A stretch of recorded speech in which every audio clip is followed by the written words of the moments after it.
Hello everyone. In this Anthropology lecture series paper 1, today we'll be discussing topic 1.2, that is relationship with other disciplines. Let's begin. So here to make you comfortable with what we are going to see in the upcoming slides, here I have made some flowcharts. So basically we'll be studying the relationship of anthropology in this broader sense, that is along with social, behavioral science and humanities, along with life sciences, medical sciences, environmental and earth sciences.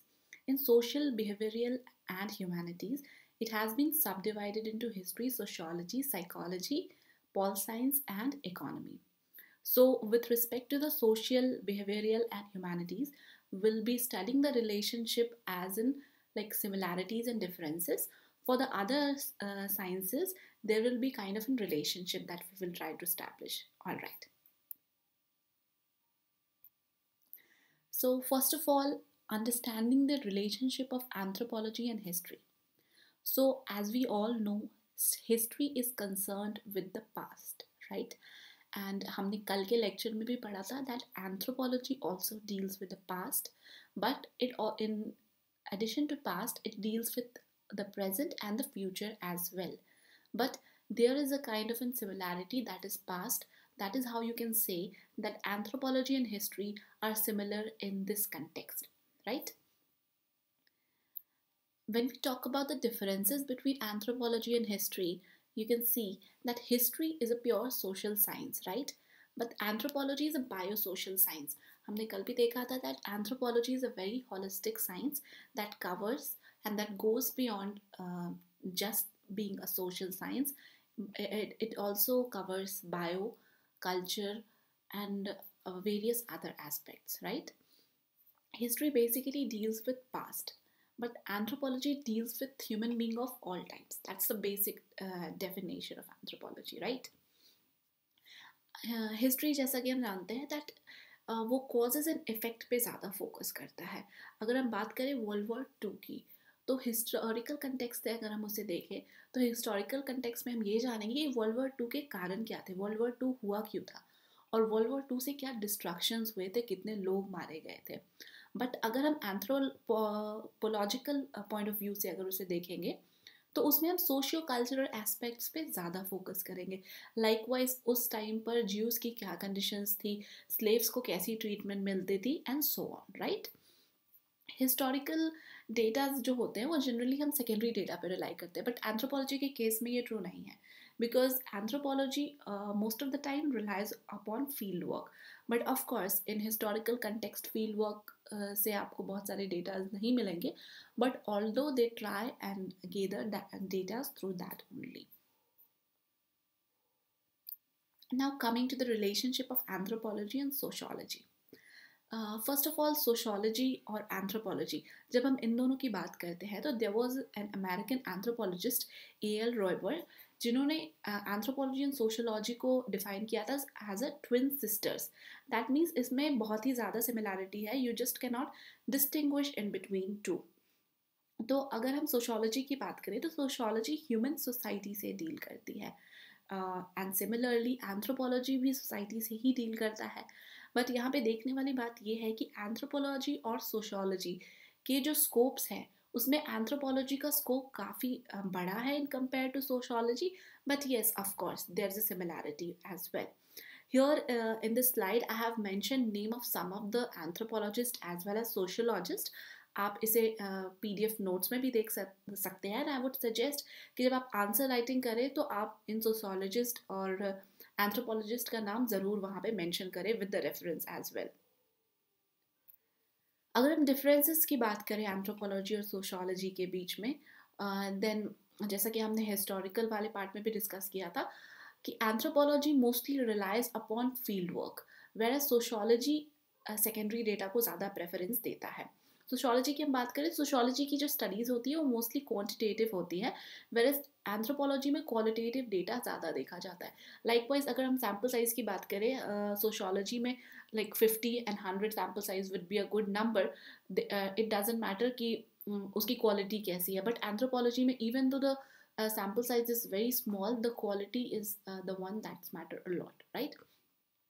Sociology जैसा कि उसके definition से ही पता चलता है वो social aspect पे ज़्यादा फोकस करता है, but anthropology goes beyond that, being an holistic science वो सोशोलॉजिकल एस्पेक्ट्स के साथ साथ कल्चरल, बायोलॉजिकल और अदर एस्पेक्ट्स पे भी काफ़ी फोकस्ड रहता है। तो ये एक मेजर और मेन डिफरेंस आप कह सकते हैं हो सकता है।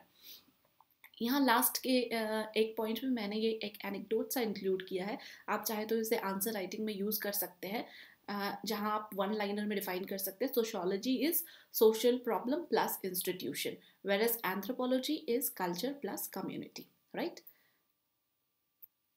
Now coming to the third part, that is anthropology and psychology. Anthropology और साइकोलॉजी के बीच में क्या सिमिलैरिटीज हो सकती है?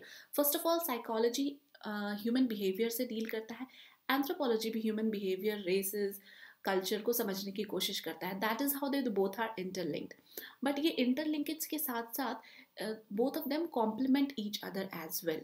अगर हम बात करें से फॉर एन एग्जाम्पल, हम अगर मालधारी कम्युनिटी जो कि एक ट्राइबल कम्युनिटी है इन गुजरात, अगर हम उनकी बात करें तो वो जाने जाते हैं लायंस के कंजर्वेशन के लिए, and they played a very important role of the project tiger of the government.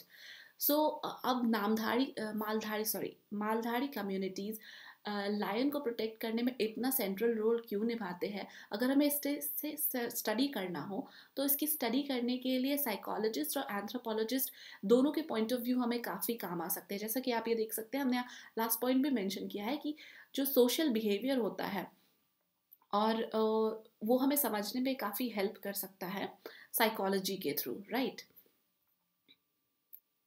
अगर हम डिफरेंसेस की बात करें, डिफरेंसेस में साइकोलॉजी इंडिविजुअल बिहेवियर पे ज़्यादा फोकस करता है, while as anthropology group behaviour के लिए जाना जाता है। अगर हम साइकोलॉजी की बात करें तो साइकोलॉजी में काफ़ी सारे क्लिनिकल एक्सपेरिमेंट्स होते हैं, because of course it requires clinical and medical attention, whereas anthropology के केस में ऐसा नहीं है। एंथ्रोपोलॉजी में फील्ड वर्क को हम ज़्यादा इंपॉर्टेंस देते हैं। एंथ्रोपोलॉजी में एंथ्रोपोलॉजिस्ट जाते हैं और वो अलग अलग तरीके के लोगों के साथ इंटरैक्ट करते हैं, and that is how they reach on to the conclusion. अगर हम बात करें साइकोलॉजी और एंथ्रोपोलॉजी के एक और डिफरेंस की, तो साइकोलॉजी इमोशंस पर ज़्यादा फोकस करता है, वेयर एज एंथ्रोपोलॉजी के साथ ऐसा नहीं है। एंथ्रोपोलॉजी सोशल रिलेशनशिप को ज़्यादा महत्व देता है, राइट? अब हम बात करते हैं एंथ्रोपोलॉजी और पॉलिटिकल साइंस के इंटरलिंकेजेस, सिमिलैरिटीज़ और डिफरेंसेस के बारे में। एंथ्रोपोलॉजी और पॉलिटिकल साइंस दोनों social life of human being से डील करते हैं। That is a very generic point जो हम वेरियस सोशल साइंसेस में अभी तक देखते आ रहे हैं।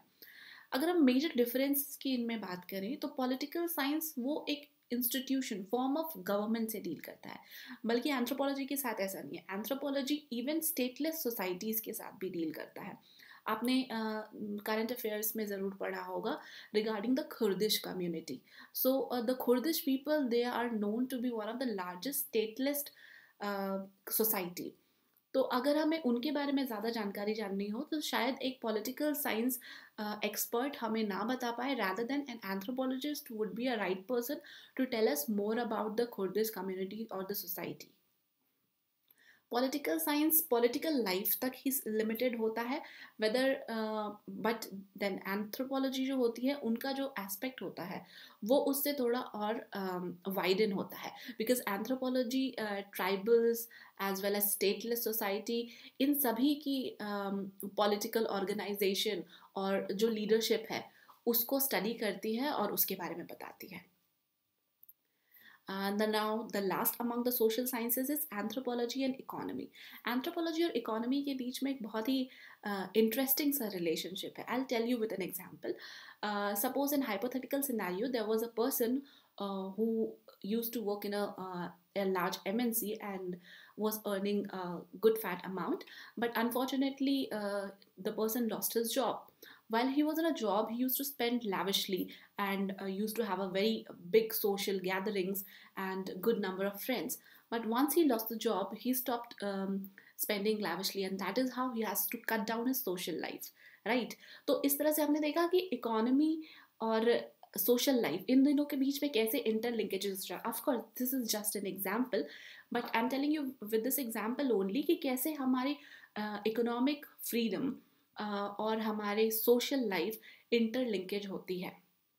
अगर हम डिफरेंसेस की बात करें तो इकोनॉमी ये केवल इकोनॉमिक लाइफ ऑफ पीपल्स तक ही सीमित होती है, वेर एज एंथ्रोपोलॉजी उस इकोनॉमी के एक स्टेप आगे जाती है. हम हमेशा से देखते आ रहे हैं सोशल साइंसेस का जो स्कोप है वो एंथ्रोपोलॉजी का सोशल साइंसेस से थोड़ा ज़्यादा ही है. एक जो सबसे मेजर डिफरेंस है इकोनॉमी और एंथ्रोपोलॉजी के बीच में वो ये है कि आज की डेट में जो इकोनॉमिस्ट है they are focused more on to the modern complex societies only. आपने कभी ये नहीं सुना होगा कि आज के जो इकोनॉमिस्ट है they are talking about the barter system rather than the inflation. Of course they talk about the inflation only, but हम एंथ्रोपोलॉजिस्ट की बात करें तो anthropologist will be more interested in the barter system and the earlier exchange method. Of course आज के methods में भी वो इंटरेस्टेड होंगे, लेकिन उनका इंटरेस्ट एरिया बस आज की डेट का नहीं होता, वो प्रिमिटिव लोगों से भी जुड़ा हुआ होता है. So yeah, now moving to anthropology relation with life sciences. See, life sciences के अंदर भी हमारे बहुत सारे पार्ट्स आते हैं like zoology, biology, anatomy, genetics. These all comes under the life sciences. आगे जैसे हम अलग अलग चैप्टर्स में कवर करेंगे एंथ्रोपोलॉजी के पेपर 1 के और सेक्शंस को, तो you will find it out कि कैसे जूलॉजी जो कि एनिमल और एनिमल की एवोल्यूशन को स्टडी करता है वो हमारे लिए कितना आगे इंपॉर्टेंट हो जाएगा, because we have to know about the evolution of human, how the human evolve from the apes to the present human being. Australopithecus से आज के होमोसेपियंस में कैसे चेंजेस आए, ये सारी चीज़ें हम आगे पढ़ेंगे. So that is how you can establish a relation कि कैसे लाइफ साइंसेज और एंथ्रोपोलॉजी का आपस में रिलेशन होता है और इन दोनों को समझने के लिए कैसे हमें आगे हेल्प कर सकता है, राइट. अगर हम डिफरेंसेस की बात करते हैं तो लाइफ साइंसेस में बायोलॉजी जो होती है ये हमारे human school, of course they study the skeleton, और एंथ्रोपोलॉजी में भी हम स्कल को स्टडी करते हैं. बट जहाँ तक की बात है एंथ्रोपोलॉजी में स्कल स्टडी करने की वो एक बहुत ही डिटेल्ड वे में होता है, वेराज अगर हम बायोलॉजी की बात करें तो वो बस स्कल्स तक लिमिटेड नहीं होती, it has to do with all the other parts as well. और बायोलॉजी जो होती है वो इंटायर लिविंग बीइंग को कवर करती है. दैट मीन्स अगर उसमें बर्ड्स भी आते हैं, रेप्टाइल्स भी आते हैं, but this is not the case with anthropology. Anthropology is more focused towards the human being and apes other than any other animals. So that is how you can say that life sciences move beyond human being, but anthropology is only restricted to human being, right? So I hope it's clear till now. Now talking about anthropology and medical science. See, anthropology और medical science को समझने के लिए हम again एक example से समझने की कोशिश करते हैं. If you have ever visited the homeopathy doctor for some kind of an suppose skin infection, then you observe कि वो आपसे ज़रूर ये पूछेंगे कि आपने खाने में क्या खाया था, कि आप ये चीज़ें खाते हैं, क्या आपके फैमिली में किसी को इस प्रकार का कोई डिजीज़ है या नहीं. And this is how they reach to the conclusion कि आपको जो ये स्किन इन्फेक्शन हुआ है इसकी रूट कॉज क्या हो सकती है. सो हेयर यू सी, ये मेडिकल साइंसेस में एंथ्रोपोलॉजी यानी कि उसके उसके सोशल एस्पेक्ट और कल्चरल एस्पेक्ट को स्टडी करके उसके आज की जो डिजीज़ है उसको आइडेंटिफाई किया जा रहा है. So here you establish the linkages, interlinkages, right. And also अगर हम आज की बात करें तो वी ऑल नो दैट कोविड-19 origin वुहान में बताया जा रहा है, but we are not very sure that whether it was Wuhan that is the epicentre or not. But if we take it as an example तो we all know that Wuhan में wet market बहुत famous है. And this is not the first time when we are saying कि Wuhan के wet market से कोई disease का outbreak हुआ है. पास्ट में भी ऐसे काफ़ी इंस्टेंसेस रहे हैं. So here we can definitely establish the linkage that culture produces likelihood of disease, because वहाँ की जो hygiene conditions होती हैं that is so bad that can definitely favor some of the disease outbreak. So this is a very good example and a present one also. So I guess इसे आप ज़रूर से note down कर लें and please do mention while you're writing something related to this. Now moving on to the environmental sciences.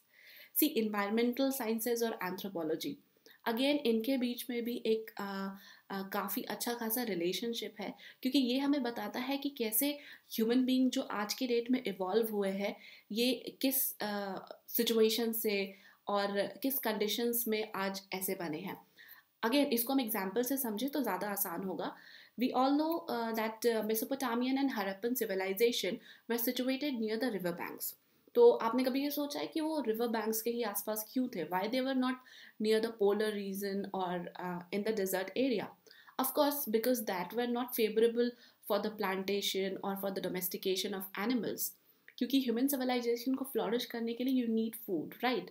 So, and that is available very easily near the fertile ground or the fertile area, and that was provided near the river beds. So that is how you relate कि environmental science और anthropology में भी आप एक relationship establish कर सकते हो. मतलब ये अपने आप में कोई दो अलग entities नहीं है. They both or everything complement each other here. Now the last topic of this section is anthropology and earth sciences. See anthropology और अर्थ साइंसेस के अंदर आप जोग्राफी, जियोलॉजी, इन सारी चीज़ों को ले सकते हैं. और जो एंथ्रोपोलॉजी का ब्रांच है जो इनसे डील करता है, that is archaeological anthropology. Again I would recommend कि हम इसको एग्जाम्पल से समझेंगे so that it becomes easier and you can easily comprehend this in your mind.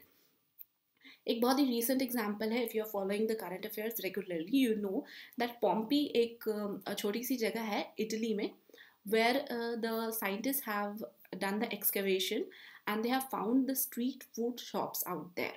So this is the picture of that street food shop, and there you can see the fresco mural of hen, duck and some other animals. So this shows that even the people of the Pompeii were, you know, having this kind of an taste, and they were having the street food shops. And this is how like the anthropology helps in deciphering this excavation. It's not just the geologist who will be able to find it out that what was the culture of that point of time. This was the archaeological anthropologist who will be able to tell you that what is the significance of this frescoes, what is the significance of this bowls, and what are the other materials that has been found there. And of course, not just the archaeological anthropologists, they have to deploy the principles of earth sciences as well, like the carbon dating and other things. So इनको use करते हुए वे बता सकते हैं कि अगर वहाँ पे कोई यूटेंसिल्स पाए गए हैं तो उन यूटेंसिल्स में अगर कोई फूड पार्टिकल्स है तो वो क्या है और कैसे है, और उनका रिलेशन वो कैसे स्टैब्लिश कर सकते हैं. So this is how you see कि अर्थ साइंसेस का भी एंथ्रोपोलॉजी से कहीं ना कोई रिलेशन है. So with this, we have completed this 1.2, but here are some value addition slides that I have added. So the first is to situate anthropology in social science. So this was a question that was being asked in the previous year UPSC mains examination. So see, this is one of the way that I have presented that how do you situate anthropology in social science. There are two ways. Either you will write it down, or either you can use the Venn diagram like the way I have used, and you can present it in a very clear and good way. It looks good, it's presentable, it saves your time. So how I have done it, I'll just explain you.